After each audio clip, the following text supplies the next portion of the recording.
तो आज हमारा बड़ा सौभाग्य है कि हमारे बीच में आदरणीय सुधांशु त्रिवेदी जी उपस्थित हो चुके हैं। आर्य समाज का ये मंच है और हमें बड़ा एक अच्छा सुअवसर मिल रहा है एक भारत के राष्ट्रवादी प्रखर वक्ता का इस मंच पर, वो भी राष्ट्रवाद की चर्चा को लेकर के यहाँ उपस्थित होना, और साथ ही हमारे माननीय श्रीमान ओपी धनखड़ जी भी यहाँ पर उपस्थित हो गए। मैं करतल ध्वनि द्वारा उनका अभिनंदन करते हैं।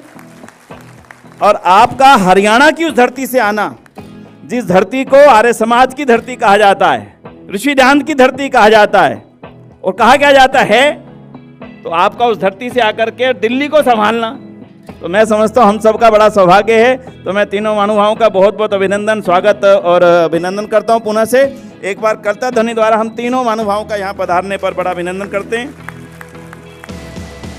और हम चाहेंगे कि कार्यक्रम का आरंभ हम दीप प्रज्वलन से करें। मंत्र पाठ साथ साथ होंगे और सभी अपने स्थान पर हम लोग खड़े होंगे, जहाँ जहाँ पर हम बैठे हैं, जहाँ जहाँ पर उपस्थित हैं। और मैं हमारे आज के मुख्य अतिथि माननीय सुधांशु जी से निवेदन करूंगा वे आए और उनके साथ माननीय श्रीमान ओपी धनखड़ जी, माननीय वीरेंद्र जी, माननीय खट्टर साहब, सभी लोग उपस्थित होंगे। मंत्र पाठ हम सभी अपने अपने स्थानों पर कृपया खड़े हों।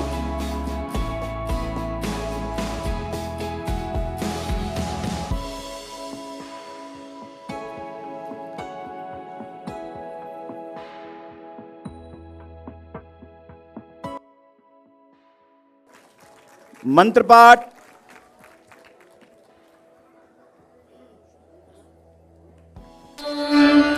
भूर्भुवः स्वः तत्सवितुर्वरेण्यं भर्गो देवस्य धीमहि धियो यो नः प्रचोदयात्। ॐ विश्वानि देव सवितर्दुरितानि परासुव यद्भद्रं तन्न आसुव। ॐ अग्नेय सुपथाराये अस्मान् विश्वानि देववयुनानि विद्वान् युयोध्यस्मज्जुहुराणमेनो भूयिष्ठान्ते नम उक्तिं विधेम। बहुत बहुत धन्यवाद आप सभी का। कृपया स्थान ग्रहण करें। माननीय श्रीमान सुधांशु जी का अभिनंदन करने के लिए मैं निवेदन करूंगा श्रीमान जोगेंद्र खट्टर जी से कि वे आएँ और माननीय सुधांशु जी का अभिनंदन करें। हम सभी की ओर से तालियां बजा के अभिनंदन।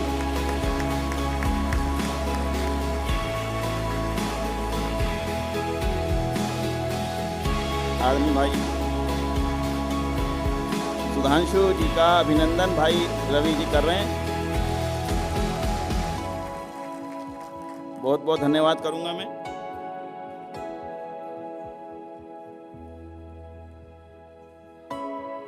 और एक छोटा सा स्मृति चिन्ह हम चाहेंगे इस अवसर पर माननीय सुधांशु जी को भेंट करना। सभी अधिकारी जो उपस्थित हैं, मैं स्वामी जी महाराज के हाथों से चाहूंगा हम सभी की ओर से।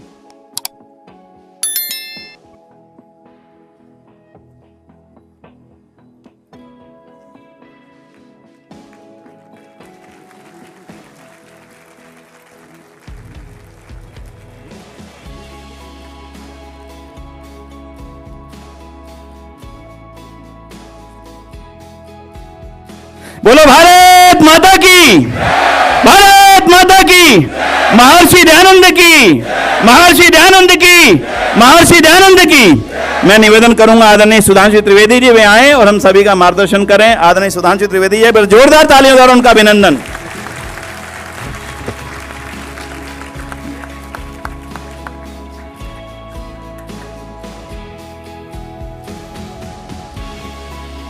मंच पर विराजमान भारतीय जनता पार्टी के वरिष्ठ नेता आदरणीय श्री ओम प्रकाश धनखड़ जी, दिल्ली प्रदेश भाजपा के अध्यक्ष आदरणीय श्री वीरेंद्र सचदेवा जी,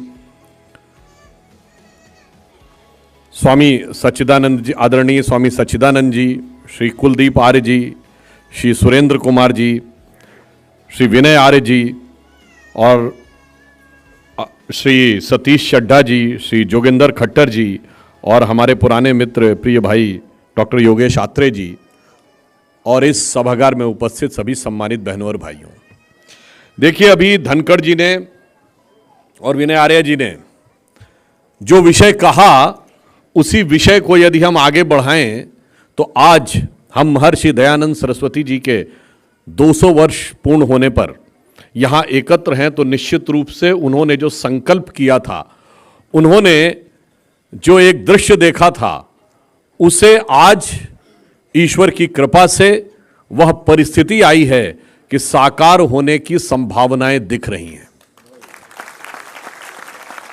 आर्य समाज की प्रार्थनाओं में हम कहते थे ना, धन धान्य से लदी हो हर फूल और क्यारी, आधार राष्ट्र की हो नारी सुभग सदारी, हो योग क्षेमकारी स्वाधीनता हमारी। तो मैं निश्चित रूप से कह सकता हूं कि माननीय प्रधानमंत्री जी ने यदि ये कहा कि ये स्वतंत्रता का अमृत काल है, तो जो स्वतंत्रता के काल की हमारी योग क्षेम की क्षमता थी, उसे उठने का अब अवसर आया है। क्यों? हमारे इस कार्यक्रम का शीर्षक क्या है? वयम राष्ट्रे जाग्रयाम पुरोहिता। देखिए, इसमें दो बातें महत्वपूर्ण हैं, जागृत होना, बाकी कहेंगे 3 राष्ट्र, जागृति और पुरोहित। सबसे पहले तो एक बात जो बहुत अंग्रेजों के कालखंड से किसी शब्द का उपयोग और दुरुपयोग दिमाग में बैठ जाता है। पुरोहित शब्द का अर्थ होता है पुर, अर्थात स्थान। जो हमारे होता है ना, जयपुर, नागपुर, कानपुर, शोलापुर। पुरोहित अर्थात संपूर्ण समाज के हित के लिए जो सदैव उद्यत रहे, वह पुरोहित कहलाता है। इसलिए हम सब पुरोहित हैं। किसके लिए? राष्ट्र के जागरण के लिए। और मैं ये कहना चाहूंगा, जो अभी आदरणीय धनखड़ जी भी कह रहे थे, राष्ट्र अभी जागृत हो पाया है।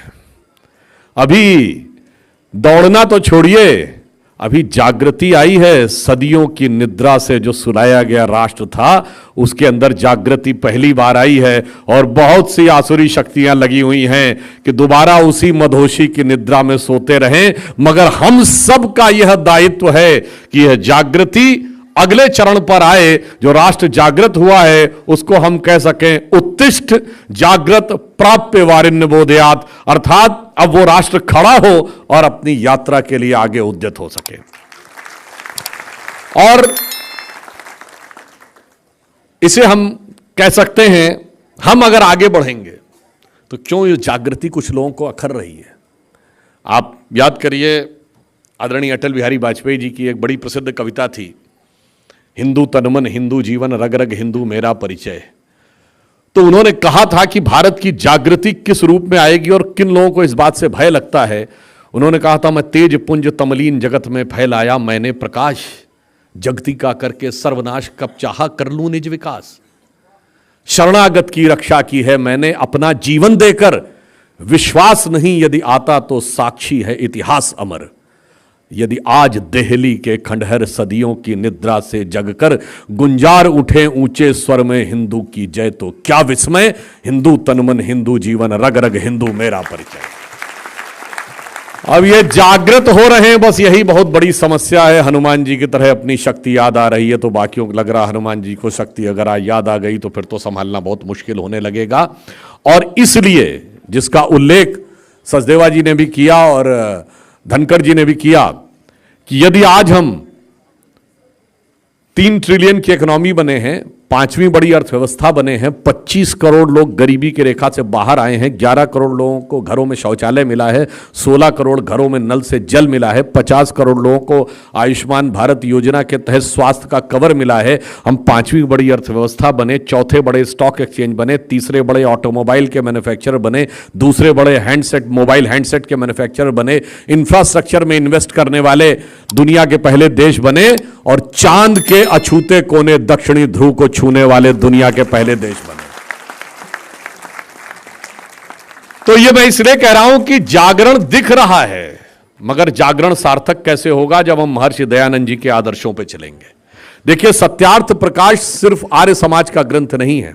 जहां तक मैंने पढ़ा था, मुझे याद है कि हिंदी भाषा जिसे हिंदी खड़ी बोली कहते हैं, हिंदी भाषा का प्रथम ग्रंथ जो प्रकाशित हुआ वो सत्यार्थ प्रकाश है। इसलिए भारत की भाषाई विविधता में भी एक मील का पत्थर है, क्योंकि स्वामी दयानंद सरस्वती मूलतः हिंदी भाषी नहीं, गुजराती भाषी थे। और हिंदी भाषा का पहला ग्रंथ एक गुजराती भाषी ने लिखा, और जो संपूर्ण समाज के अंदर चेतना का नया संचार करने वाला हुआ।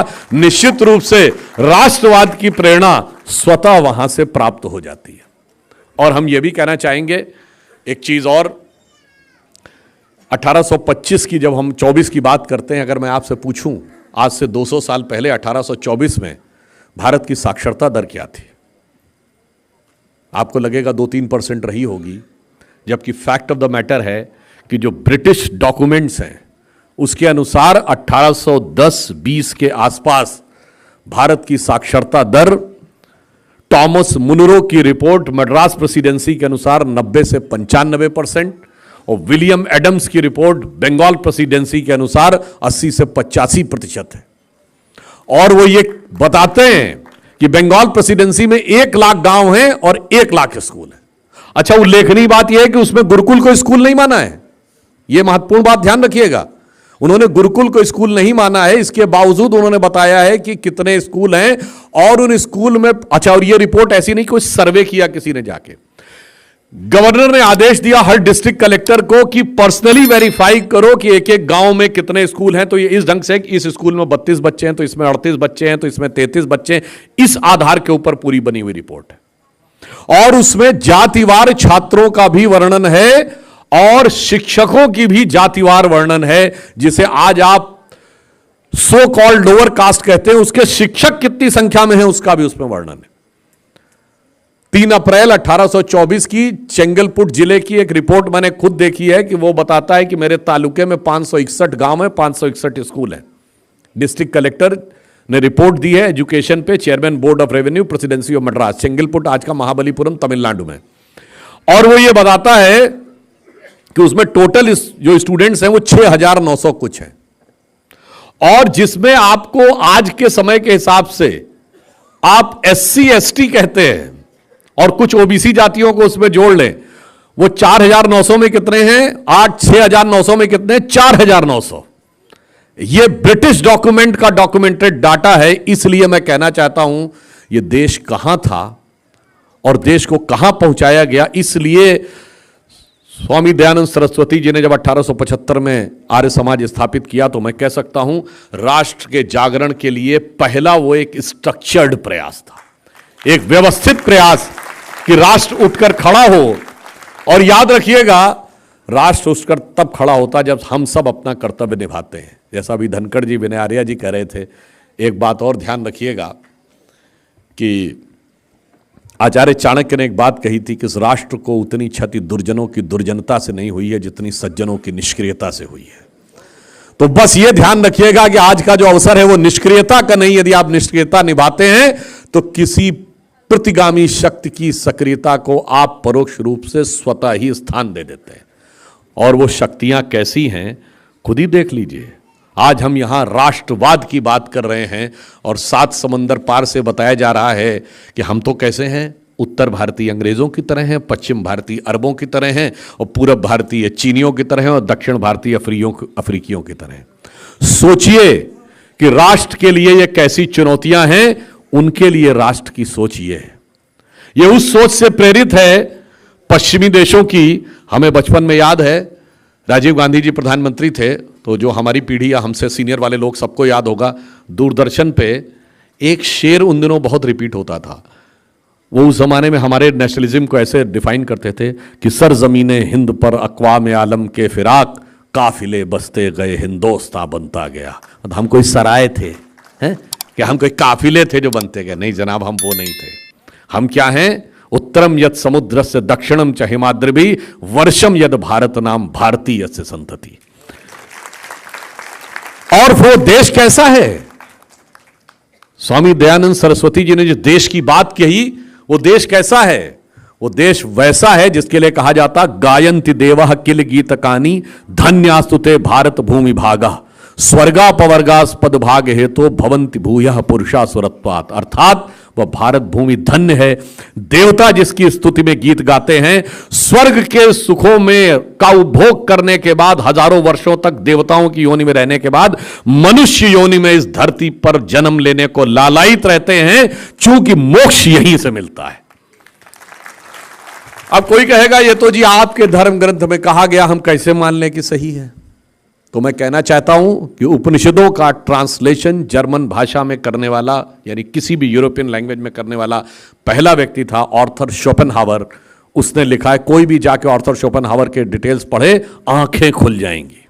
तब वो सोचेंगे कि आर्थर शोपेनहावर ने जो बात कही है, तो 1875 में यदि स्वामी दयानंद सरस्वती जी ने सोचा था तो कितनी अदूर की दृष्टि थी, अब लोगों को समझ में आ रही। उसने कहा, Upanishadic philosophy is the product of highest human wisdom. मनुष्य की सोच जिस पराकाष्ठा तक पहुंच सकती है, उपनिषद वहां से निकलते हैं। उसने कहा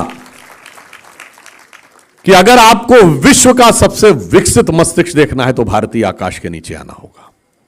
और उसने जानते क्या कहा? यहां तक कहा जाता है कि उसने कहा कि मैंने पूरा वेदों का अध्ययन कर लिया, मैंने उपनिषदों का सार समझ लिया, पर मुक्ति तभी मिलेगी जब अगला जन्म भारत में लूंगा। और ये बातें ऐसे हवा में नहीं है।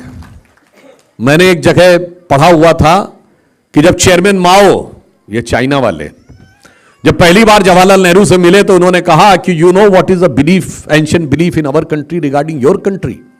तो नेहरू जी ने कहा क्या? तो उन्होंने कहा, in our country, in means China, the ancient believe is that if somebody wants to get rid of the cycles of birth and rebirth, he has to be born in India. और यही बात Cambodia के उस समय के जो राष्ट्रपति थे नरोत्तम सिंघानुक, वैसे नरोदम सिंघानुक उनको कहते थे, अगर देखें तो यह संस्कृत के नरोत्तम सिंह नक से निकला था। उन्होंने नेहरू जी से कहा कि हमें इस बात पे गर्व होता है कि हम आपकी देश की संस्कृति के हिस्से हैं। और इतना ही नहीं, इंडोनेशिया के पहले राष्ट्रपति अहमद सुकर्नो जब भारत आए थे और उस समय प्रथम जो नॉन अलाइंस समिट हुई, और जब उनको भेंट दी जाने लगी तो सारी भेंट दी गई, तो उन्होंने नेहरू जी से कहा मुझे एक और भेंट चाहिए। उन्होंने पूछा क्या? कहा 4 घड़े गंगा जल। तो उनसे पूछा पाकिस्तान वाले ने, अरे आप दुनिया के सबसे बड़े मुस्लिम देश हैं और कह रहे हैं 4 घड़े गंगा जल चाहिए। तो उन्होंने कहा, by change of circumstances we have changed our way of worship but we can not change our forefathers.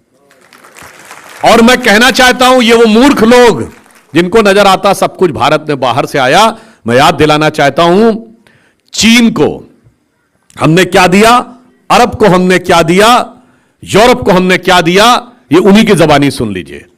एक बहुत बड़े चाइनीज थिंकर हुए हु शी, जो पीकिंग यूनिवर्सिटी के वाइस चांसलर भी रहे, उन्होंने कहा India has culturally dominated and controlled China for more than 2000 years without sending a single soldier across the border.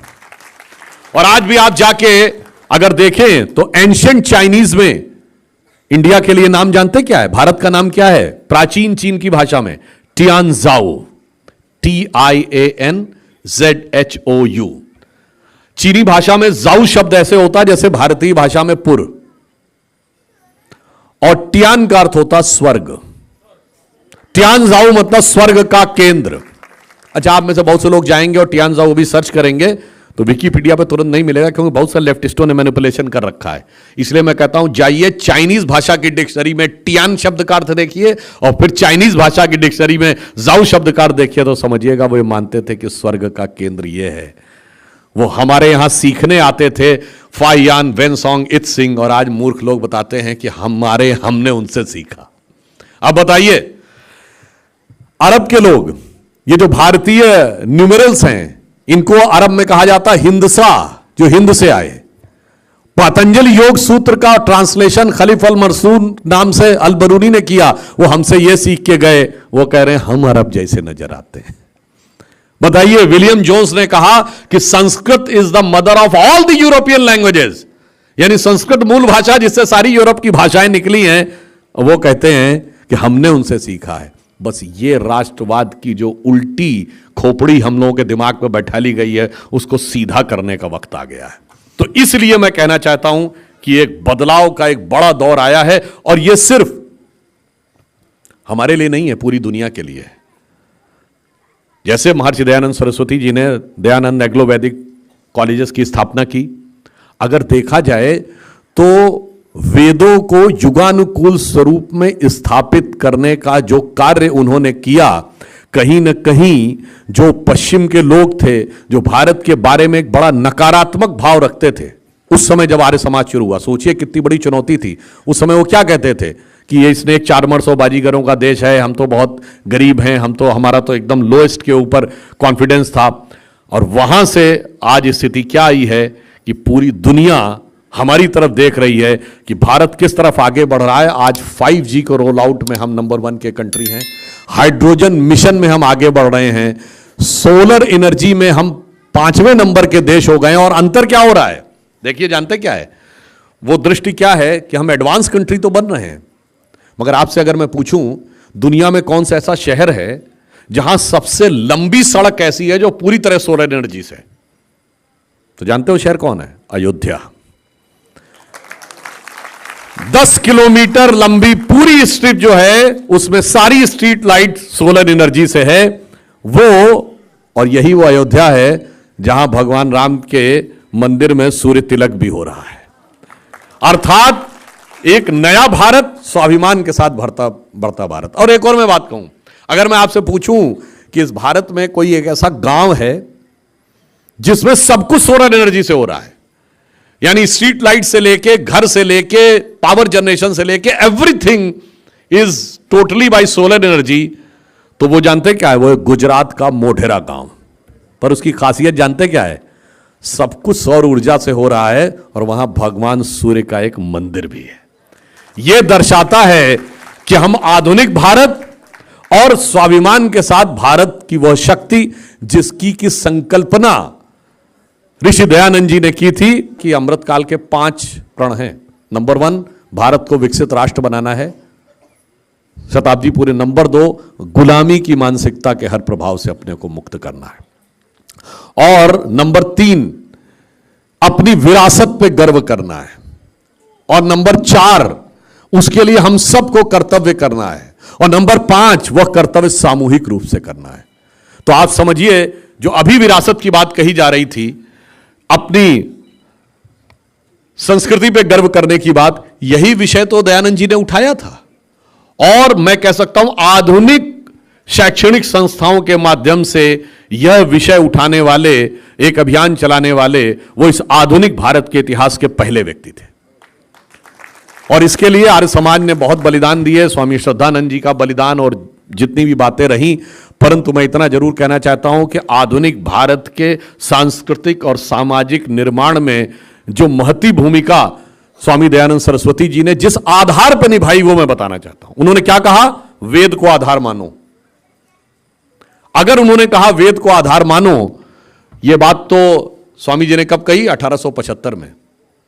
और अगर अब मैं आपसे पूछूं कि 1920 और 30 के आसपास आते हुए जितने बड़े बड़े साइंटिस्ट हुए, उन्होंने वेदों से क्या खोजा?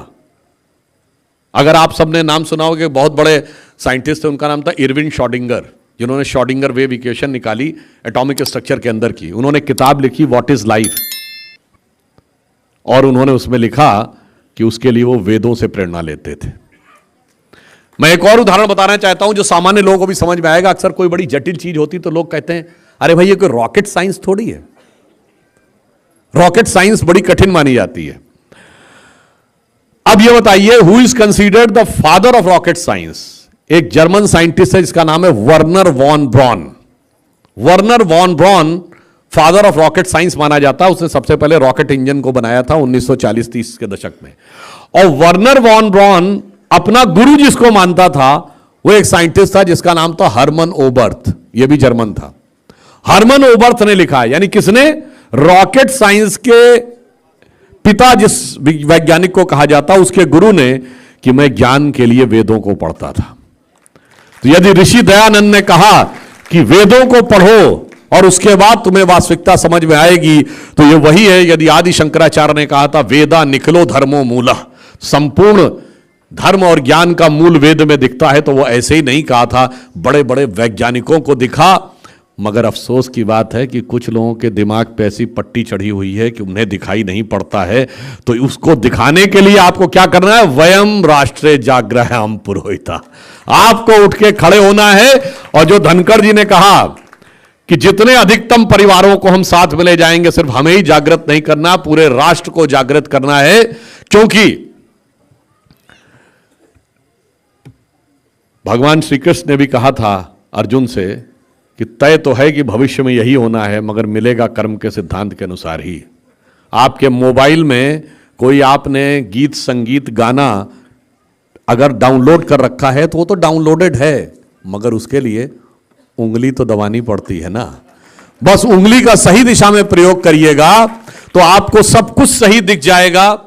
और यह भी ध्यान रखिएगा कि हम क्या चाहते हैं। जैसा उन्होंने कहा कि देश विश्व गुरु बने, बस इतना आप मन में ध्यान रखिएगा, सही दिशा में उंगली का प्रयोग करिएगा और फिर समझ लीजिए कि वो दृश्य आपको सही दिखेगा कि देश किस दिशा में जा रहा है और उसका आधार क्या होगा। देखिए, जहां से मैंने विषय शुरू किया था वहीं पे समाप्त करता हूं। इसका आधार कहां से बनेगा? ऋषि दयानंद ने अगर कहा कि वेदों को पढ़ो, मैंने आपको बताया बड़े बड़े वैज्ञानिकों ने वेदों से शिक्षा ली। और वेद किस मामले में अलग है? मैंने एक बार लोगों से कहा कि बताइए साहब, हिंदू धर्म में ऐसी कौन सी चीज़ है दूसरों से अलग है? तो उन्होंने कहा जी वो दया, धर्म, सहिष्णुता। मैंने कहा सारे धर्म ये क्लेम कर सकते हैं कि हमारे यहाँ भी लिखा है। ठीक है, कोई कहेगा इसका पालन करते हैं, उसका नहीं पालन करते, हमें वो चीज़ बताइए जो लिखी नहीं दूसरी जगह। तो उन्होंने कहा वो क्या? तो मैंने कहा आप बताइए, आपने वैदिक गणित का नाम सुना है ना? मैंने कहा किसी और दूसरे धर्म ग्रंथों में गणित देखी है कभी? गणित सिर्फ वेदों में है। आयुर्वेद का नाम सुना है? मेडिकल साइंस कभी किसी दूसरे धर्म ग्रंथ में देखी है? नहीं, वो सिर्फ वेदों में है। इसलिए हम दुनिया से अलग हैं। और एक और बात जिसको आर्य समाज ने और ऋषि दयानंद ने बहुत स्थापित किया, जानते क्या? शास्त्रार्थ। मैं चुनौती से कहता हूं, दुनिया में कोई ऐसा धर्म बताइए जो अपने धर्म ग्रंथ के ऊपर डिस्कशन का अनुमति देता हो। कहते नहीं, उपदेश है, प्रीसेप्ट है, सरमन है, सुन लो और चुप रहो, जो कहा गया उसे मान लो। एक कहता अगर नहीं माना तो नरक में जाओगे, दूसरा कहता नहीं माना तो सरतन से जुदा हो जाएगा।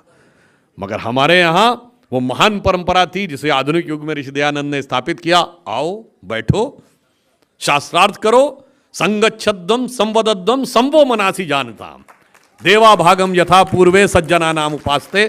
तो इसलिए आज की दुनिया में हम भी विश्वास के साथ कह रहे हैं कि भारत को देखो, समझो, फिर हमें स्वीकार करो। इसलिए जो अटल जी की कविता थी उसी का जो दूसरा हिस्सा है, जो बताता है कि हम दुनिया में कैसे आगे बढ़ेंगे और हम जगत गुरु कैसे बनते हैं।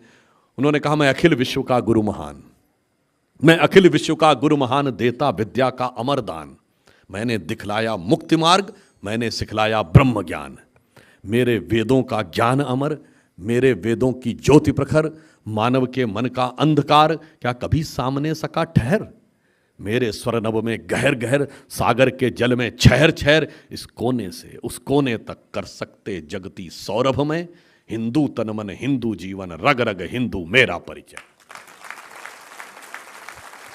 तो अंत में मैं आपसे कहना चाहूंगा, बस ध्यान रखिएगा एक बात, बहुत सी प्रतिगामी शक्तियां बहुत से विभाजन के लिए आएंगी। एक चीज याद रखिएगा, पानीपत की तीसरी लड़ाई, वो साम्राज्य जो छत्रपति शिवाजी महाराज ने बनाया था, हिंदवी स्वराज्य जिसे हिंदू पद पातशाही कहते थे, 100 साल से ऊपर लगे थे, 125 साल उसे बनाने में।